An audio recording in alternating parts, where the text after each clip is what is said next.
Hey, it is your buddy. Peace and harmony with you here today.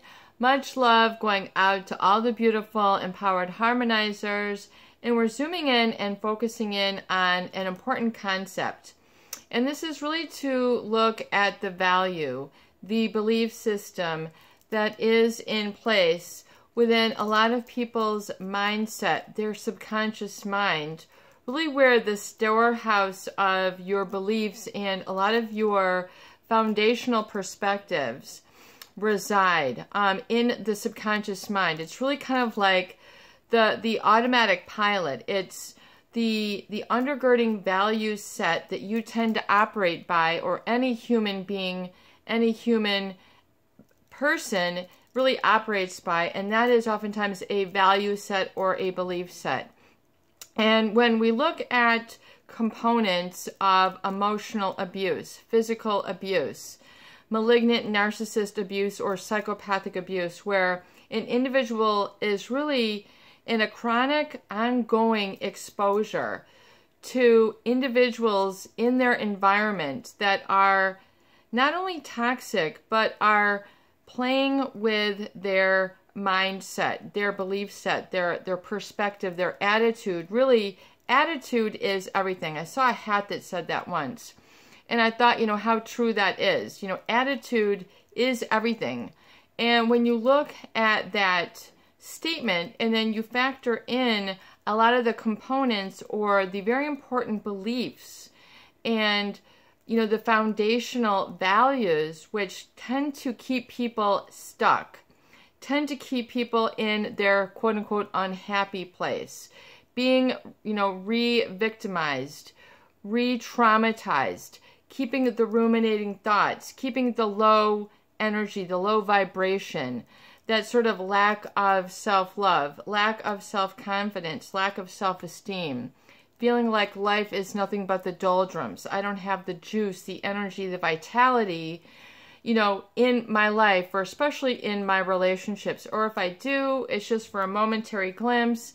My life seems to be this, up and down, and I don't really have sort of a constant feel-good feeling. And one of the important concepts to really, I feel, to doing a lot of the healing work in the healing arts is to realize that healing is an art as well as a science.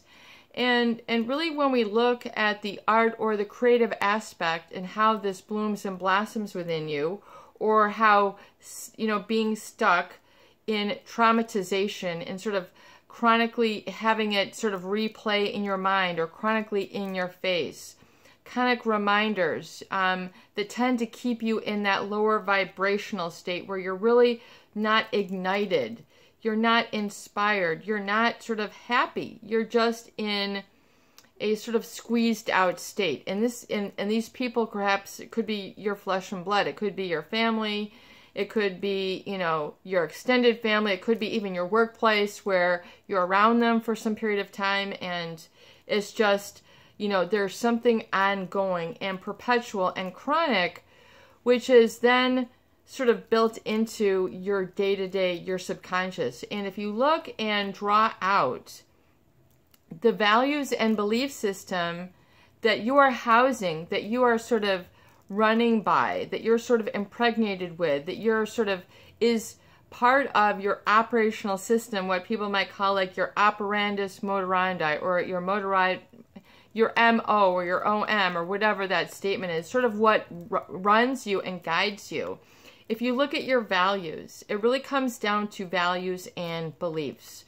When we look at that sort of psychosocial aspect of traumatization, of sort of those wounding relationships that are perpetual, chronic, ongoing, severe in nature, and how that really damages you emotionally. And, like a lot of viewers say, and unless you have been exposed to this, until you kind of know what it is, a lot of people don't really get it. They don't understand. They don't understand how it sort of radiates into and permeates the very foundation of your being. It's not like, oh, time will heal all wounds, let's just go grab a drink. let me just take you out for dinner. You know, why don't you just, you know, shake it off? Like, you'll find a new good man or a new woman or whatever. You know, it's not that easy. It's not like you'll just have a new mother. You'll have a new father. You know, you can just shake it off. You know, time doesn't heal the wounds. In fact, oftentimes, if it's untreated and unacknowledged, and, you know, you don't understand the working components, it can get worse. It can really get worse. Drug addiction can get worse. Drinking, the self-medicating can get worse.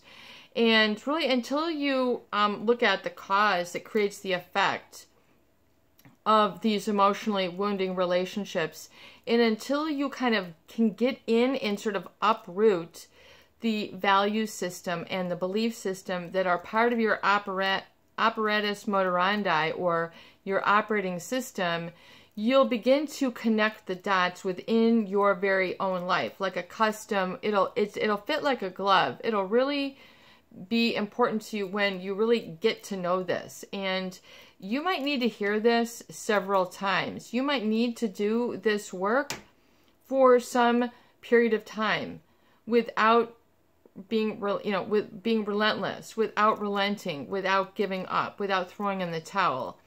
It's to understand and really look at, from a commitment standpoint, in terms of helping yourself to get the confidence, to get the juice back for life, to get into that creativity, that productivity, something that will yield and provide results, is to really understand the value set and belief set that is foundational, that was either put in from an abuser, put in by, someone who had betrayed you, who is a pathological liar, a pathological criticizer, a fault finder, someone who is constantly manipulative, in other words, going out of their way to push your buttons and to let you know in no uncertain terms that you're out, you're not included, you're not one of the gang, it's not what you are, it's what you're not, it's one of these sort of, cliquey,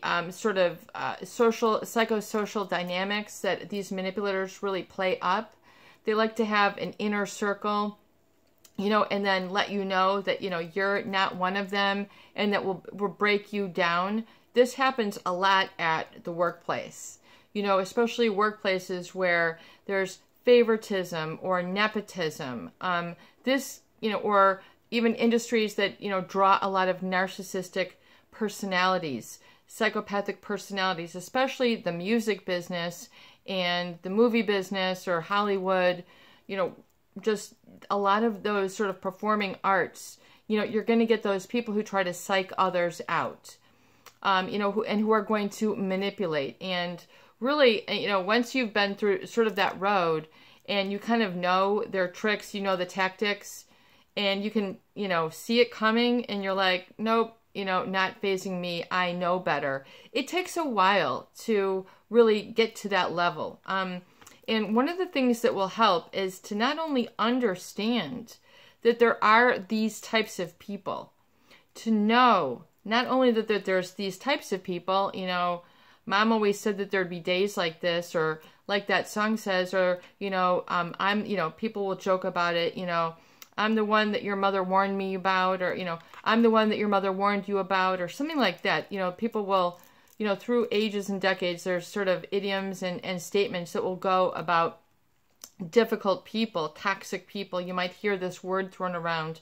But until you've really been injured by these one of people and have really been sort of the target of scapegoating, for brainwashing, for sort of the scapegoat, the sort of, carrying all the negativity for the entire group, the butt of the jokes, someone who's been sabotaged in no uncertain terms, once again, at the workplace, especially a lot of competitive, workplaces, you get into these corporate or, these quota settings where they've got sales people and, people always trying to, have clients, and then, you'll find people doing things to, either send things to your clients or not send things, or sort of ruining, you know, a lot of this can injure you very deep, especially at that foundational belief level. And so it's very belief and value. So you have to look at the societal lessons or societal values and then how they perpetuate a lot of these very, very, you know, dramatic and hurtful relationships and tend to keep you stuck or sort of still thinking about them even after either they're long gone, you're moved out, they're no longer part of your life, you've gone no contact. You know, ultimately that is really the best option to help clear the slate and to help you get your values right, your attitude right, and your mindset and your beliefs. But you really have to kind of explore this and look deeply into these yourself to know. And also not only to understand the beliefs, but what keeps you there. In other words, look at your identity, your I am, that is then part of why you stay around or why you aren't able to move forward, particularly that of altruism. You know, when we look at the word altruistic, it means to be sort of selfless. It means to, you know, to just do, you know, just to do good, to put others first, to be humane, to take care of others, you know, to be nurturing, to have, you know, always, you know, put other people first, you know, this sort of societal value. Particularly altruism, to be altruistic, which means to be so sort of selfless, oftentimes is perpetuated or groomed into people's consciousness or their society, where they're taught to don't be selfish, you know, don't be greedy, don't, you know, speak up, don't speak out of turn, you know, put ladies first, put men, you know, above you, men are stronger, women are this, you know, women are sensitive, men can't be sensitive. There can be a lot of these values which are culturally indoctrinated into people's belief system, which then keeps them in these abusive systems. In other words, you know, this is, you know, a wife is just going to have to do the dirty work. The wife is going to have to, you know, these idioms, you know, a woman's work is never done. You know, a man has to up and be a man and they can't have any feelings, or just rub some dirt on it, be a tough guy. You know, there's all these sort of indoctrinated values and beliefs which can keep and cement in a lot of these abusive relationships in place. In other words, you know, you don't ever have to speak up. Don't speak out of turn. Listen to your mother. Listen to your father. Do, you know, do unto others as you would have them do unto you. A lot of these values can go unchecked. In other words, they're just automatic. They are subconscious, or, you know, there can be something wrong if you question them. You know, you heard, you know, back in the days of, you know, a lot of the civil rights, you know, question authority. You know, but maybe you have a belief system that says, don't question authority. You know, I will never be the authority. You know, because I grew up on the wrong side of the tracks, it won't happen to me. Or because, you know, my hair color, people think I'm stupid. Or, you know, blondes just want to have fun. Or whatever about your skin color. Or whatever. I mean, to me, that's like saying, well, you know, only someone with long eyelashes, you know, these are superficial situations. So when you look at the belief systems that are foundational, look at your values and beliefs and see what you truly believe about yourself, especially that of being altruistic, especially that of, you know, what do you feel is being too selfish? When would it be too much? In other words, for me to say no, when I should say no, but I can't.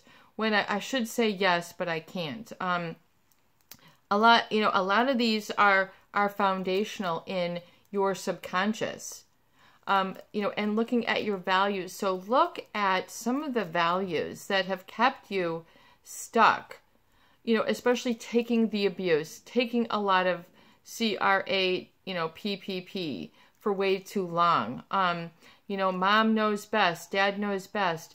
Dad works so hard. Mom works so hard. You should be grateful for, you know, for all these different, you know. So what were the stories that you were told that are now kind of the values, which perhaps have led to this feeling of either having to put up and shut up, or are keeping sort of a chronic post-traumatic syndrome or ruminating thoughts, or where you're feeling the ostracized feelings of being isolated, and why you can't really connect either to people of the same sex or opposite sex, or people of authority, or people with, more money or less money. Where are your sort of your own soft spots? Where are your own sort of trigger points? And look at the reasons that you can kind of look at now as you take a moment to reflect, where you sort of put up for too long. In other words, you stayed in a relationship even though you knew it was abusive.